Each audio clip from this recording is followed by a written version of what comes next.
hello students आजिर भिडिओटुत मैं आनिছো SSLC 2026 इलेक्टिवर कम्पिউটাৰ সায়েন্সৰ সিলেবাসখন तो जने जने आमार चैनलটো সাবস্ক্ৰাইব কৰা নাই জলদি জলদি যাই পিনে সাবস্ক্ৰাইব কৰা কাৰণ আমি এইটো চেনেলত ক্লাস 10 নাইবা SSLC ক্যান্ডিডেট বিলাকৰ বাবে ইনফৰমেটিভ ভিডিও বিলাক আনি তো আহা আমি ইলেক্টিভ সাবজেক্টৰ কম্পিউটাৰ সায়েন্সৰ সিলেবাসখন ডিসকাস কৰো তো স্টুডেন্টস এইখন হৈছে SSLC 2026 কম্পিউটাৰ সায়েন্স সিলেবাসখন সো স্টুডেন্টস ইয়াতে তোমালোকে দেখিবলৈ পাবা যে প্ৰথমতে দিয়া আছে ফাৰ্স্ট ইউনিট টেস্ট तार पिছত दिया আছে 2 নম্বৰত হাফ ইয়াৰলি মানে এইবিলাক চেপ্টাৰ হাফ ইয়াৰলিত আহিছিল আৰু 3 নম্বৰত দিয়া আছে সেকেন্ড ইউনিট টেস্ট মানে এইবিলাক এইকেইটা চেপ্টাৰ সেকেন্ড ইউনিট টেস্ট পৰীক্ষাত আহিব আৰু 4 নম্বৰত তোমালোকে ইয়াতে দেখিবলৈ পাবা যে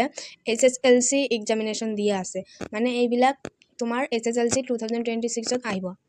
তোমালোকে নিজে নিজে চাই লবা আৰু একেবাৰে লাষ্টত দিয়া আছে portion for SSLC exam practical মানে তোমার